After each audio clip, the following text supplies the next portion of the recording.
Hi, everyone. For my next guest, I have a little bit of an interview series coming up in the run-up to Gamesforum Barcelona, our flagship event. And my next guest, I said this to her off camera. She's kind of a leading brain within the monetization space with mobile games.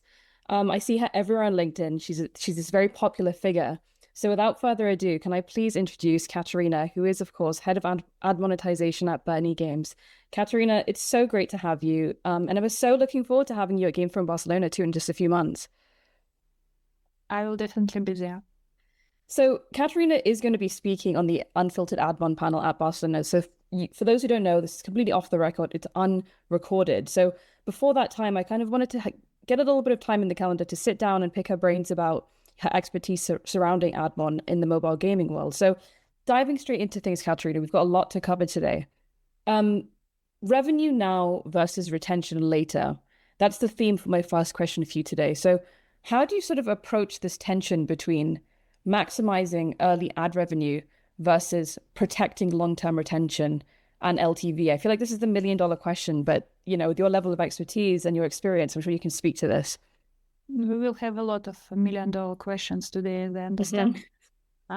Basically, I can say that we avoid aggressive short-term ad tactics because they harm retention. But as admon department, we should be capable to implement any strategies that product team will choose for their title. So when it comes to experiments with increased ad pressure, especially in early stages, we need to execute this still with minimal losses on retention. That should be covered with uplift, with boost on RPDU.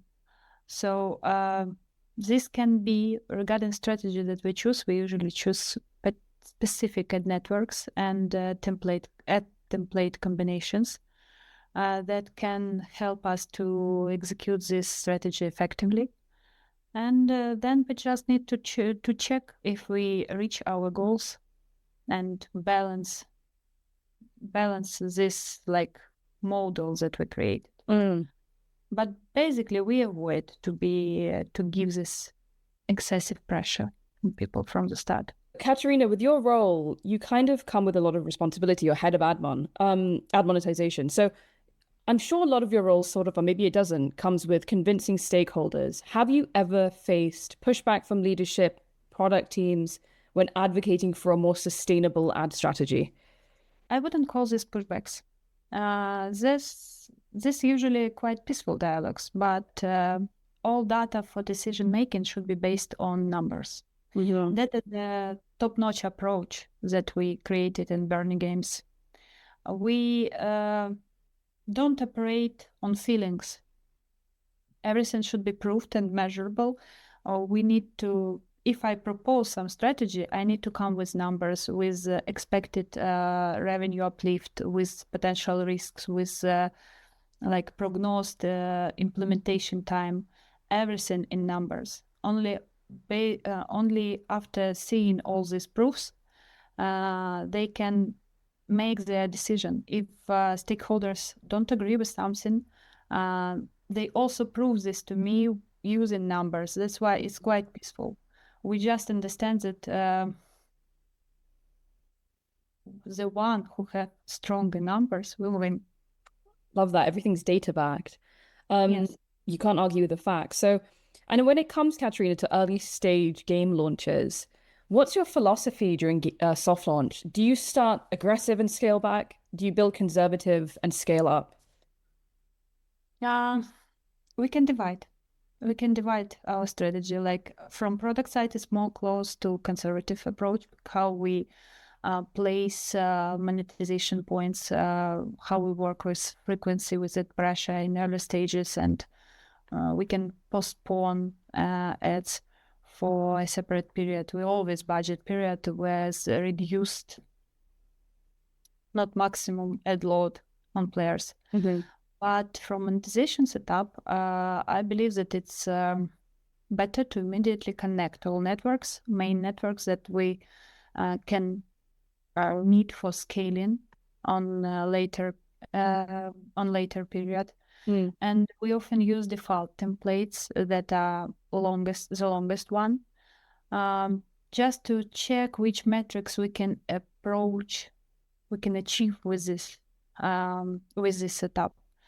After we accumulate traffic, we start segmenting, we start balancing, and find that sweet spot that can provide us desired LTV and retention.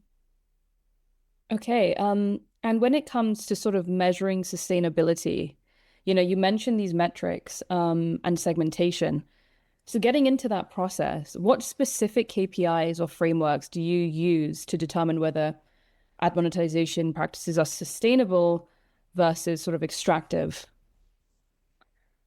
Question about metrics and numbers, yes? Okay.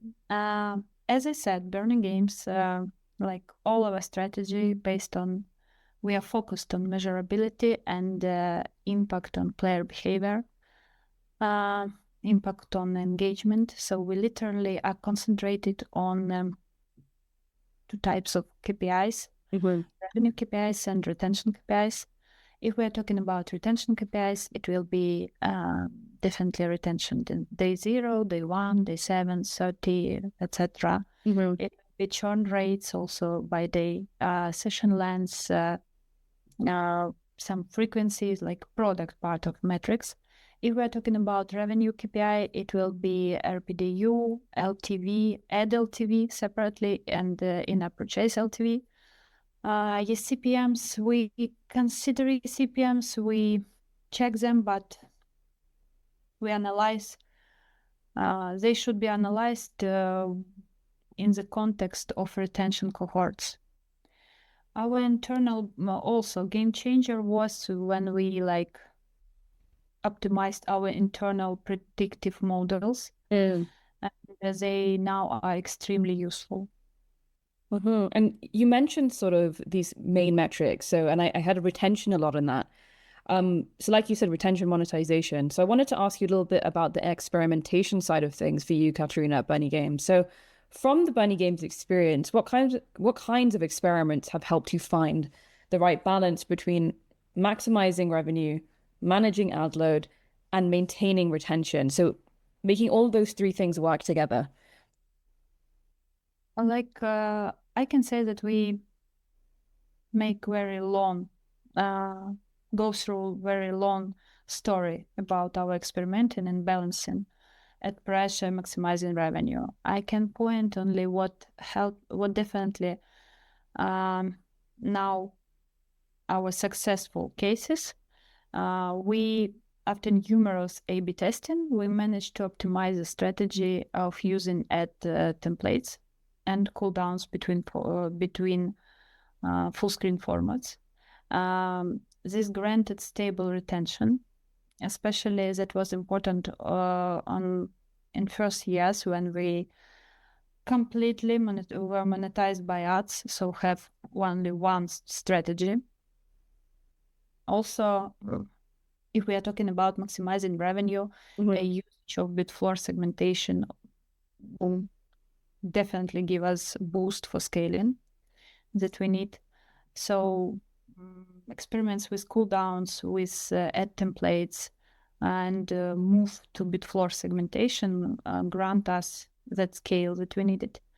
And now we are more in the phase of moving to hybrid casual. We want to scale apps on hybrid casual model that is more about diversifying our revenue streams. And this give us option to turn casual users into high LTV users with stable retention on long-term basis. And that's actually an interesting point, Katerina. So you guys are shifting to hybrid casual because you guys are traditionally hyper casual. Has that, just out of curiosity, has that process been smooth for you guys, or what kind of how's that looked? Usually we created casual games on pure monetization model. We had stable marketing strategy how to work with this type of games, but the landscape now changed, and lots of signal losses, ATT changes. We see that hybrid model can grant us business resilience. Yeah.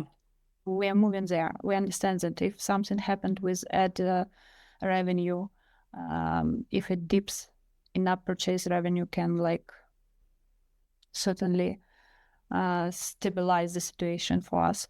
Otherwise, also ad revenue still will be important for us. But in-app purchase and this ability to provide our players different experience in one game to monetize all our players, that's definitely will be a key for success. Interesting. So, and last question for you here, Katerina. Looking ahead, we can't obviously. You mentioned automation and AI. We can't have this conversation and not mention AI. So, as automation and AI sort of increasingly drive mediation and optimization, do you think the industry sort of risks over prioritizing short-term yield? You mentioned that you guys sort of implement AI and it's made your life easier in some ways. But what guardrails would you want to put in place to protect that long-term player experience?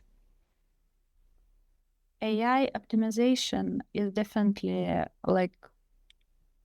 it works perfect for short-term yield. Won't even discuss this, but it doesn't always understand the context, the human side of player experience. So definitely what I'd love to see is a guardrails, is more player-centric signals in this AI algorithm, at fatigue, frustration scores. Maybe it should be more balanced, where long-term retention and session quality would be considered. And for now, definitely we need transparency and control for publishers to the ability to define if this sustainable monetization is right for our audience. So to be short, I can say that now it looks like AI should assist but not replace human judgment. And it will be better if we still will check all decisions that make AI in balancing short-term and long-term retention. But of course, it's used. It is used in all algorithms now, and it's developing so quickly that maybe in few years and maybe even in few months, I can definitely say, okay, now AI can replace human judgment. We'll see. Your answer could look different in a matter of weeks and months. You're absolutely right. Katerina, thank you so much. Thank you so much for your time to chat today. That was brilliant stuff, and we can't wait to welcome you at Gamesforum Barcelona. Also, I love Gamesforum. I definitely will be there. I love Barcelona, and see you there. See you there.